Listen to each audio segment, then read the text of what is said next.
예. 자, 미안하고, 자, 오늘은 어른들 설교로 같이 말씀을 나누도록 하겠습니다. 이제 우리 교회도 이제 확진되시는 가정들이 있다 보니까, 예. 우리 최도현 집사님 집도 지금 이제 예배 영상을 들으실 텐데, 일주일만 버텼어도, 그렇죠? 내일부터는 이제 확진돼도 격리가 안 이루어지니까요. 아깝다. 예, 아깝다. 예, 일주일만 좀 버텼어도 참 좋았을 텐데라는 생각이 듭니다. 지난 2월 달이죠.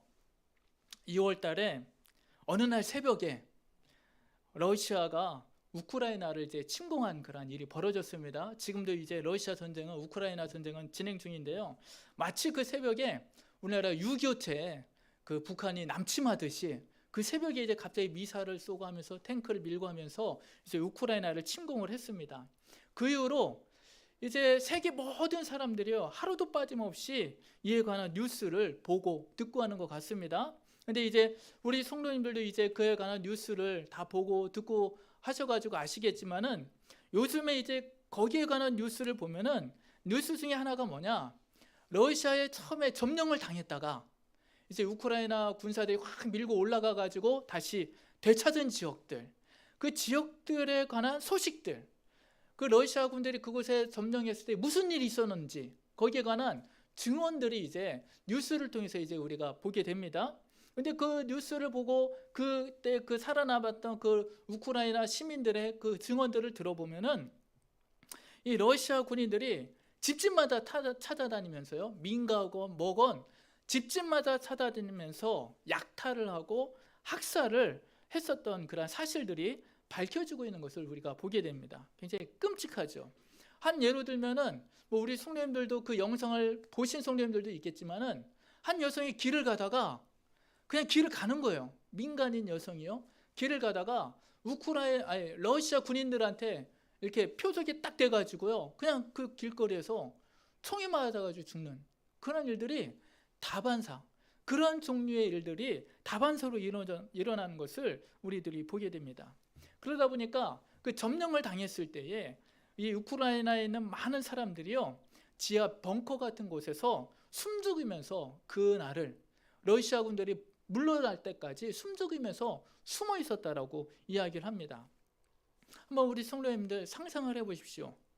러시아 군들이 쳐들어가지고 그를 점령을 했는데 우리는 그 지하에서 숨죽여서 혹시나 들킬까 무서워하면서 벌벌 떨고 있었던 그 상황들 한번 상상을 해보십시오. 얼마나 무서웠을까, 얼마나 떨렸을까. 예, 그렇죠?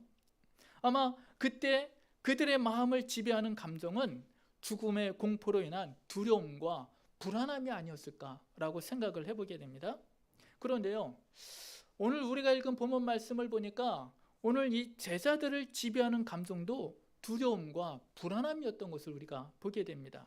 오늘 우리가 읽은 19절 말씀에 보니까 제자들이 유대인들을 두려워하여 라고 나와 있어요. 유대인들을 두려워해서 어떻게 했습니까? 골방에 한 대 다 들어가서 문을 잠그고 거기에 숨어 있었다라고 성경은 이야기합니다. 한번 생각해 보십시오. 10명의 장정들이 방 한 곳에 모여가지고 문들 다 잠그고 숨어 있는 것입니다. 그들이 얼마나 무서웠을까, 얼마나 두려웠을까라는 것이 충분히 이해가 갑니다.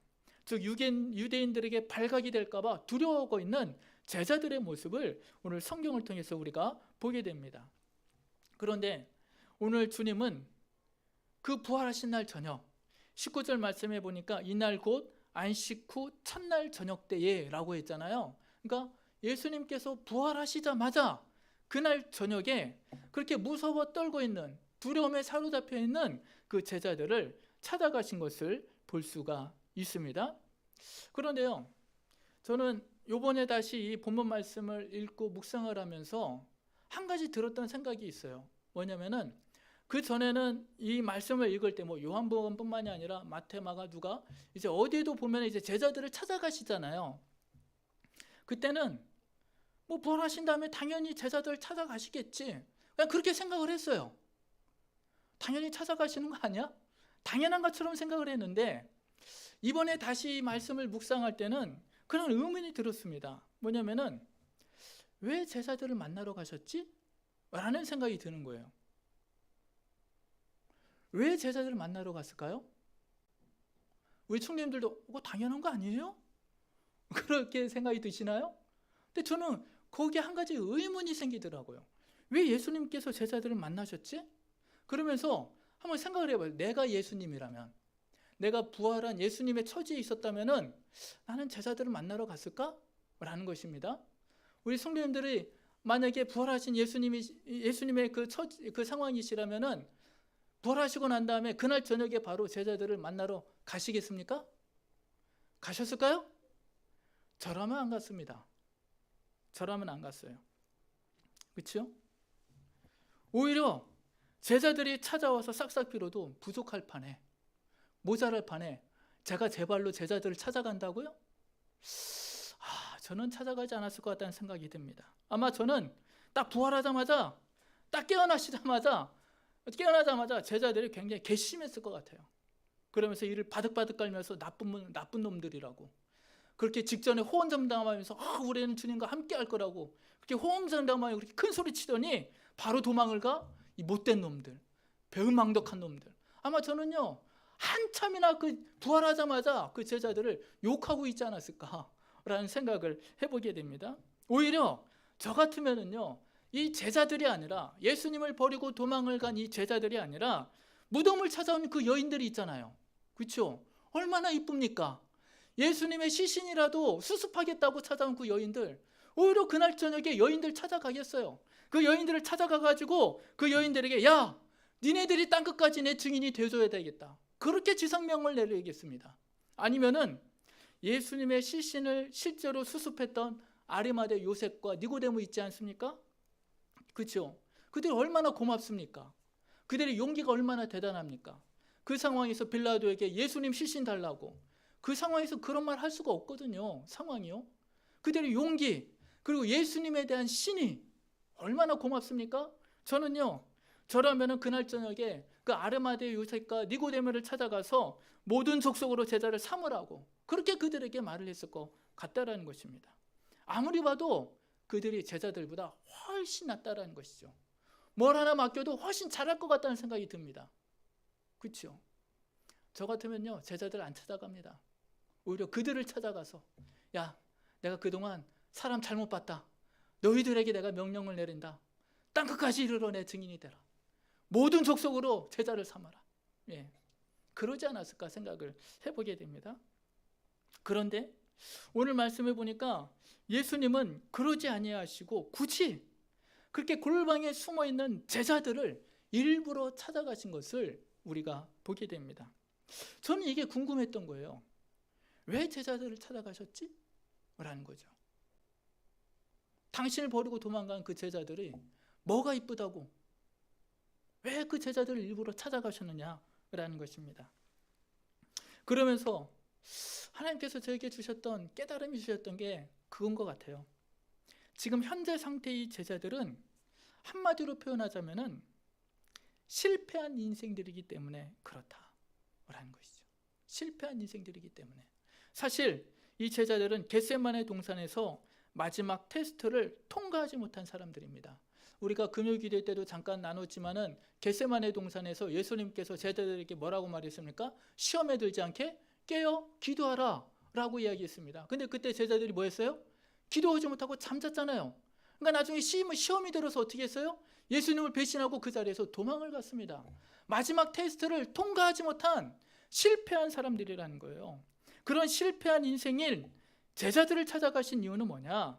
지금 예수님께서 그들을 만나두지 않으면 제자들은 실패한 인생으로 평생을 살아가야 되기 때문에 그렇다라는 것이에요. 지금 이 제자들의 상황을 보니까 제자들은요, 스승을 잃은 상실감이 있습니다. 그리고 스승을 배신했다는 죄책감에 사로잡혀 있어요. 그리고 또 한 가지, 오늘 말씀해 보니까 유대인들에게 잡혀서 죽을 수도 있다는 그런 두려움에 사로잡혀 있는 것을 우리가 보게 됩니다. 그런데요, 우리 성도님들 혹시 어떤 일에 대한 두려움을 가질 때가 혹시 있었나요? 두려움. 제가 예전에 어떤 책을 읽어보니까요, 이 두려움이라는 감정이 생각보다 우리에게 심각한 영향을 미치는 것을 보게 됩니다. 예전에 읽어보니까요, 하버드의 새벽 4시 반이라는 책이 있는데요, 거기에 보니까 두려움에 대해서 이렇게 이야기를 합니다. 두려움은 의지를 가둔 감옥이다. 마음속에 들어와 조용히 숨어있던 두려움은 미신을 불러오고 미신은 날카로운 단검이 되어 우리의 영혼을 죽인다라고 표현을 했어요. 두려움이 끝내는 의지를 묶어두고 아무것도 할 수 없게 만들어버리고 영혼까지 죽인다라는 것입니다. 두려운 감정에 사로잡혔을 때에 그건 그냥 무서워하는 게 아니에요. 공포영화 보다가 무서워 떠는 그런 식의 감정이 아니라 오히려 피해망상 같은 상상을 하면서 영혼에서부터 병 들어가고 시들어가게 한다라는 것입니다. 생각보다 심각한 상황이라는 것이죠. 앞서 두려움은 의지를 가둔 감옥이라고 했는데요. 두려움은 사람을 무기력하게 만들어서 아무것도 할 수 없는 상황에 만들게 한다라는 것입니다. 지금 현재 제자들의 상황이 그렇다라는 것이죠. 앞서도 말씀드렸지만 스승을 잃었다는 상실감이 컸습니다. 그런데 그 스승을 배신했다는 죄책감도 큽니다. 그리고 유대인들이 죽일 줄도 모른다는 그런 공포와 두려움에 사로잡혀 있는 것입니다. 이 모든 것이 합쳐져 가지고요. 제자들은 지금 영혼까지 죽어가고 있었던 것입니다. 제자들은 아무것도 할 수 없었고 하고자 하는 의지도 없이 지금 골방에 숨어 있어야 했던 것을 우리가 보게 됩니다. 한마디로 무엇입니까? 인생의 실패에서 살고자 하는 어떤 의지도 없는 상태. 이게 바로 19절에 보여지는 제자들의 모습이라는 것입니다. 그런데 그런 제자들을 오늘 예수님께서 찾아오신 것입니다. 실패해서 아무것도 할 수 없고 하고자 하는 의지도 꺾여버린 채 골방에 숨어있는 그 10명의 제자들을 예수님께서 일부러 찾아오셨습니다. 저는 여기에서 예수님의 사랑을 다시 한번 보게 되는 것 같아요. 예수님께서 제자들을 이렇게까지 사랑하셨구나 라는 것입니다. 성공한 제자들이 아니라 잘 나갈 때 잘 나가는 제자들이 아니라 실패한 인생인 제자들을 만나주셨잖아요. 그렇죠? 세상에서는요, 성공한 사람들은 누구나 다 만나고 싶어 합니다. 그렇죠? 우리 성도님들 누구 만나라고 하면 어떤 사람들을 만나겠습니까? 나보다 더 성공한 사람들, 나보다 더 잘 나간 사람들, 그런 사람들 만나고 싶어 하지 않습니까?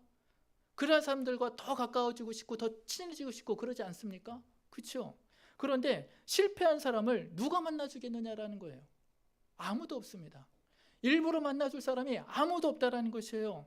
그런데 예수님께서는 성공해서 잘 나가는 그 제자들이 아니라 실패해서 골방에 숨어있는 그 제자들을 일부러 찾아가 만나셨다라는 것입니다. 얼마나 주님의 사랑이 깊은지 모르겠습니다. 사랑하지 않으면 할 수 없는 일이라는 것입니다. 요한복음 13장 1절 말씀에 예수님께서는 자기 사람들을 사랑하시되 끝까지 사랑하신다라고 말씀을 하셨는데요. 정말 이 제자들을 끝까지 사랑하시는 주님의 모습을 우리가 보게 됩니다. 사랑하는 성도 여러분, 주님께서 우리를 그렇게 사랑하심을 믿으시기를 주의 이름으로 축원드리겠습니다. 세상에서 성공한 우리만 사랑하는 것이 아니라 이래이래 실패할 때에도 두려움에 사로잡혀 아무것도 하지 못할 때에도 그래서 사람들로부터 쓰레기 취급을 받을 때에도 주님은 여전히 우리를 사랑하고 계십니다.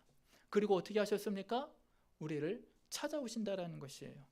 그런데 오늘 말씀해 보니까 찾아오신 목적이 단순히 위로하시기 위해서 오시는 게 아니라 물론 평강을 약속하시며 위로도 해주지만은 그것만이 아니라 그보다는 우리 인생을 실패한 인생에서 성공한 인생 또는 승리한 인생으로 변화시켜 주시기 위해서 이 제자들을 찾아오신 것을 볼 수가 있습니다.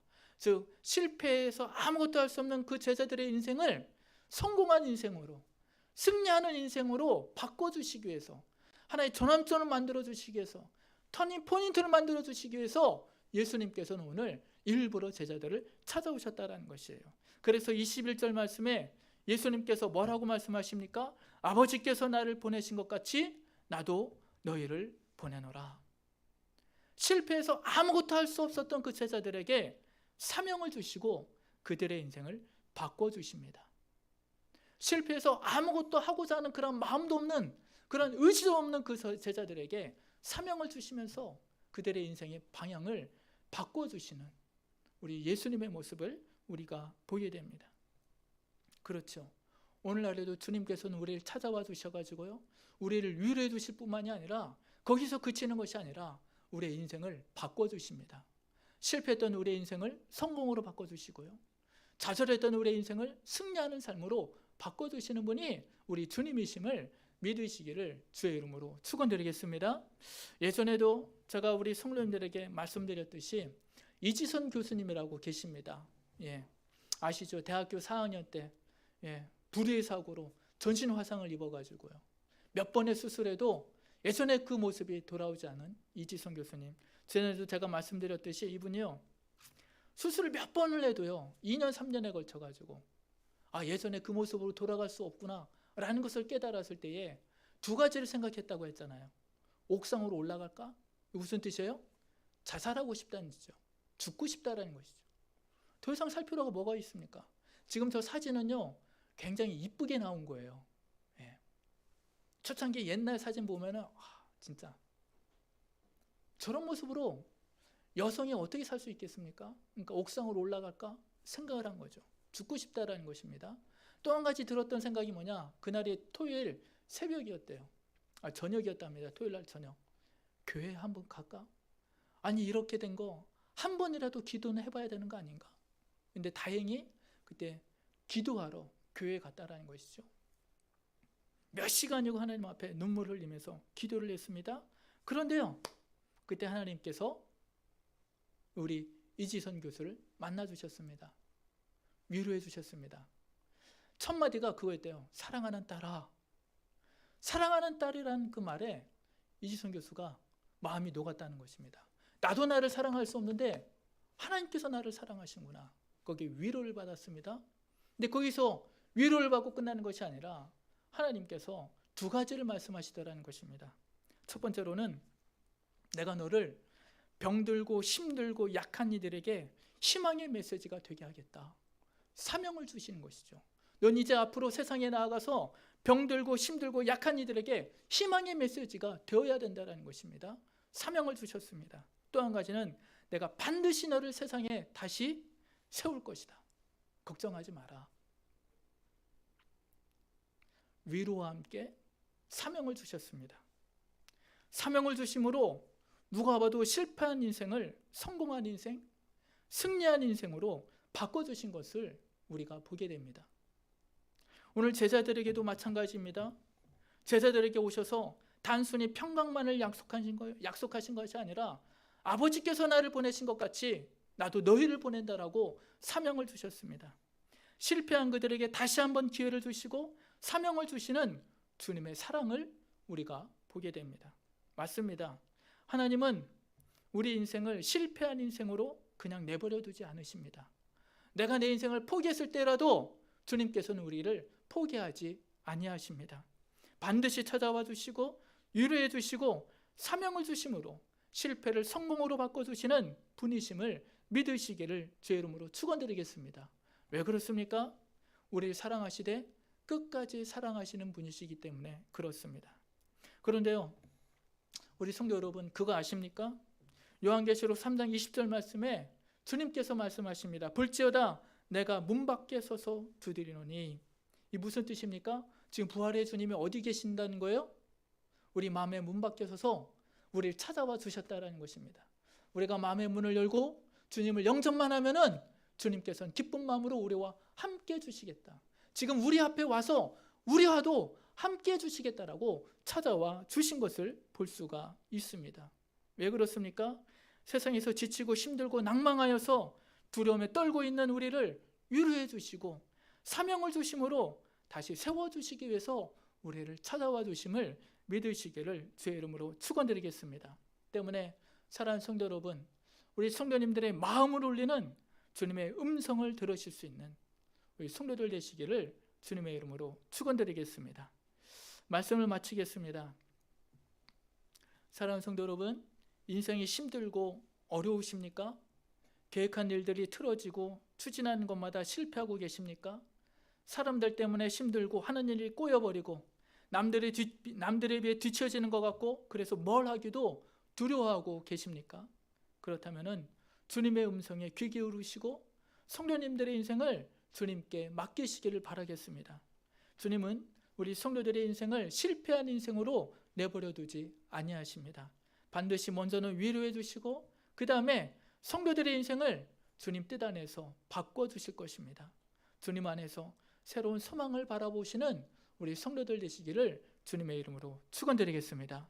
아무쪼록 부활의 주님을 만남으로 인생의 새로운 소망을 그리고 주님이 주시는 그 사명을 발견하실 수 있는 우리 한뜻교회 모든 성도들 되시기를 주님의 이름으로 축원드리겠습니다.